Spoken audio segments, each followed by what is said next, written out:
So, unlike yesterday, I think I have a really good topic I like to talk about that I know you guys would love. Because I think when it comes to relationships, everyone is always talking about them, right? Like on my TikTok feed, I'm always seeing people talk about their relationship problems, their breakups, and kind of like what has happened. And it's just something that everyone can relate to. So, this video is going to be interesting, and I think I can provide a unique perspective because I have been someone for the first 18 years of my life. I did not talk to women. I barely even had friends. I was a dweeb in high school. I was quite literally the definition of a loser. I didn't have friends, didn't really talk to people, and I just didn't have that lifestyle. And until the end of high school, which was in 2018, that was my life. But from 2018 up to 2024, I have been in three different relationships. I was more or less always talking to somebody from, I would say, around the end of 2018 up to the start of 2024. So I've been on two sides of the spectrum where I've lived very different lives. And I think I could give unique advice when it comes to this.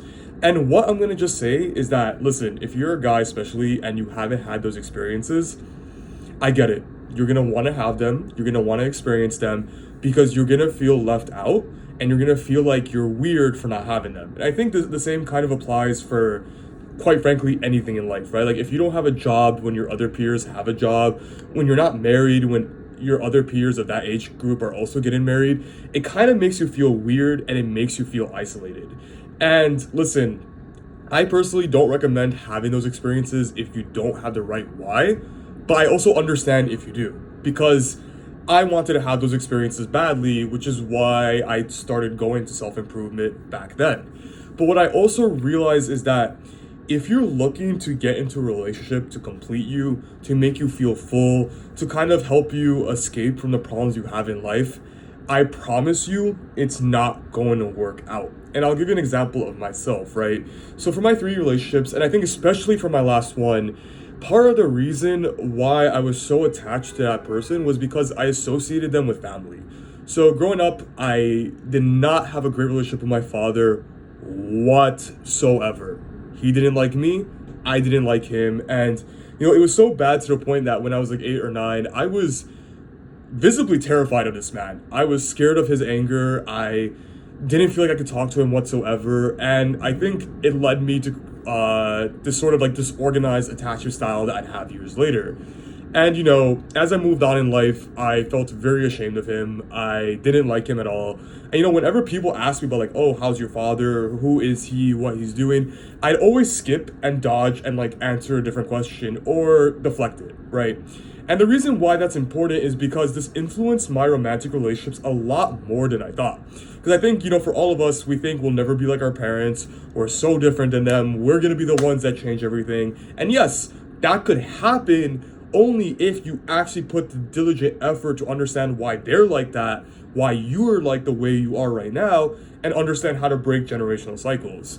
And I started realizing that the way my relationships were going had a lot more to do with my family upbringing, when at the end, one of the things that had caused me a lot of pain between me and the person I was talking to at the time, I felt, especially towards the end, I became a very hidden aspect of their lives. I felt like they were trying their hardest to compartmentalize me to one aspect of their lives, to make sure that the rest of their friends didn't know who I was or that I existed. And I remember feeling incredibly ashamed. I felt like I was replaceable. I felt like this person was ashamed of me. And it was only until a few months after that, I started putting the pieces together that the way this person treated me was kind of how I treated my dad. And I'm sure if that's how I felt from this person who I talked to for only a few months, I could only imagine how my dad felt from the way I treated him for years. And granted, yes, to a certain extent, there was a reason why I acted like that. But I was also starting to realize the generational cycles that were happening. Because if you want to casually date, listen, these things don't really matter. If you're good looking, if you have game, if you know how to flirt, you will be okay. But what I realized was that I didn't want to keep casually dating. I wanted to actually build a life with somebody because in the core tenet of it all was family. I really wanted to have family. And again, part of the reason why it was so hard for me to let go of that person, and which ironically led me to do more toxic behaviors, was because I felt like if she was gone, I would never have the family I wanted as a kid because she had a lot of friends. She was really good at bringing people together. And I was like, wow, there's a sort of warmth, there's a sort of comfort, there's a sort of family, like close knit family when it comes to her. And it just felt like I was that part of the story that was in the footnotes. And after her, I realized there was a cycle where even though I was in two different relationships at the time, not at the time, I had two different relationships from 2022 up to 2024, and these two girls were so different from each other. Like, one was traditional, she was Egyptian, she was like, I want my man to be traditional and to follow gender norms, while the other one was a lot more like flexible with it, and it was more about personality. Even though they were very different, towards the end, I would always feel powerless. I'd always feel like there was nothing I could do to change the situation. It always felt like the situation was out of my control, and I felt like I could do nothing but act out of a place of desperation. And because I acted from that place of desperation, ironically, it pushed those people away each time I did it. And really, it was my desperate way to feel powerful because, when those moments were happening, it reminded me how I felt as a kid when I felt powerless against my dad, or I felt powerless against something else that was happening at home. And the only way I could do something about it was if I just really blew the atomic button. Like, I just pressed the red button and just said, screw it, everything is gone. Like, I'm gonna just get everything out the way. And, especially after feeling that for a second time in a very different relationship, I was like, okay, I have two choices here. I could either look at why this keeps happening, or I could keep doing this cycle of pattern over and over again. Because guys, trust me, you don't have to trust me or even believe me. Getting women since 2018 has not been the problem for me. In fact, I think what has been the problem has been able to talk to them and develop that romantic relationship, because literally from 2018 up to 2024, I was always talking to somebody. Even when something ended, I would talk to somebody within a week or 2 weeks later, etc. Or I'd just hop into another relationship eventually. And I think that was actually to my detriment, because the thing about cycles is that if we don't reflect on what we're doing and how to break out of them, they're going to keep persisting. And I think especially after my last relationship, when I felt all those feelings of powerlessness, of feeling like I cannot change anything about this, I was like, I need to go back to the drawing board. Something is wrong here. Relationships or marriages do not have to feel like this. Like, there's something I am doing that is wrong.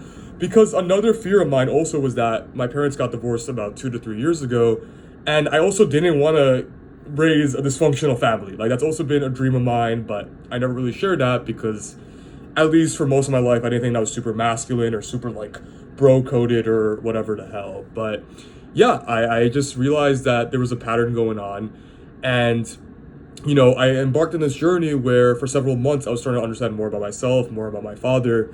And the funny part was, when I started giving my father more of a chance, I started seeing like the generational patterns between us. And I mentioned this in another video more briefly, but for example, I remember one time he came back from court, and again, I said this in another video, but he literally told his friend, "Ana aiza atla nafsi," which basically means in Egyptian Arabic, I want to kill myself. And I never ever heard my dad talk about like life that way, guys. I've never heard him talk that way. And it was really shocking for me to be in the other room and hear him say that. And then 3 hours later, he literally started talking to a woman as if nothing happened. And that's what shocked me so much, because up to that point I was always judging him, and I was always like judging his behavior and thinking I was so much better. But then I realized this is exactly what I do when I feel like crap. This is exactly what I do when I feel insecure, or when I feel like I have to prove my masculinity, or when I feel like I have to prove something to someone. I will talk to a woman and show that I can do it. And it's funny because even a few months prior to that, I remember one time I was hanging out with these guys who were quite frankly not my friends, and I should have never hung out with them. But I remember one time they were challenging me, and they were like, "Hey, Mahdi, so like, do you talk to women? Like, are you capable of that?" And one of them was really doubting my skill, and they put me in a very uncomfortable position where, until I showed them a video that showed proof of me kissing someone, they did not believe me. And even honestly, showing that video was a huge regret of mine, because I should have never caved in to prove to two idiots that I'm able to do something. Like, they're morons. They are morons, and that's why I respectfully never hung out with either of those people again. after that hangout, but it was also partially my fault because I should have stood on business and be like, I don't care what you think, it doesn't matter, I get it. Don't believe me, don't care. But anyways, when I started seeing those patterns with my father, I realized I needed to start looking at him in a different way. And when I started looking at him in a different way, I started asking new questions I never had before, such as to my landlord, I asked, hey, you know my father, I could totally be wrong, but what do you think about him? And she just said, hey, I think he has a big heart, but I just think he has a lot of flaws he needs to work on. And I think eventually, like, this journey of trying to see things in a different way accumulated when I reached out to him after months of being on my own and doing my own learning. And I just told him, hey, I want to be on a different page with you. I want to start a completely different life with you. Let's do something different. And what I realized since I made that step was that I feel healed in a way that I never have before. Like before reaching out and reconciling with my father, I always felt like there was something missing. I always felt like I had to keep a woman next to me because that was what completed me. And I felt like whenever I didn't have that, I felt incomplete. Even though during the relationship, I still felt crappy. But I didn't know what or how to identify that. But after my father, I felt whole in a way that I never had before. And almost 2 to 3 months since then, I have enjoyed my company significantly more. Like before, I'd always be hanging out with somebody because I couldn't stand my own presence. But now, I tell people actively, I can't hang out with you. I can't do this. And this is not to be, like, to dub them or to be a jackass about it, but it's more to just be like, listen, like, I enjoy my own company, and if this is gonna be an inconvenience where I can't show up for you fully, I'm not gonna do it because that's not fair to you and that's not fair to me, and that wouldn't do either of us justice.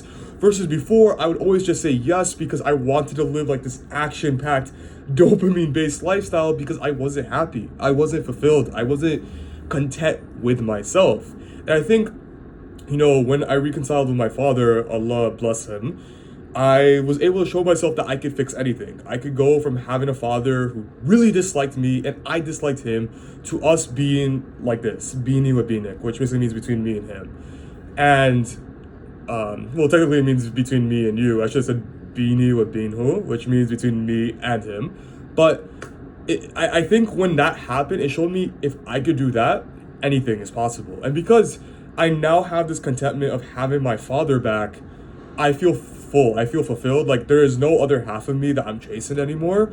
I am complete. I am full. And even like 3-4 weeks ago, I had literally a day in the life that was what I wanted as a kid. I worked that day. I went to go pick up my sister. I hung out with her for like an hour and a half, came back, talked to my dad for a bit, kissed his cheek, kissed his hand, went home, and I literally like watched Spider-Man comics on my TV for 2 hours, guys. And I'm telling you guys, I can't even describe to you, I felt so fulfilled in that moment. I was like, this is everything I wanted as a kid. Alhamdulillah, alhamdulillah, alhamdulillah. And I think this just goes back to my video is that, you know, as men, I think a lot of us center our lives around women, and I think women do the same towards men. But I think when you're always trying to fill something from the other side, you are going to live a very miserable life. Take it from me as somebody who's been on both ends of things where I didn't have anybody and I did have somebody. I was not happy either ways because I was trying to fit a square into a circle when I really should have been fitting a square into a square, that square being myself. And by finally doing that, I have found contentment and peace in a way that I never had before. And I'm not interested in dating anytime soon, but when I get back to it, I know I'll be able to provide in a way that I never have done before. But yeah, with that being said, guys, this is the video. I will catch you in the next one, and I hope to see you soon.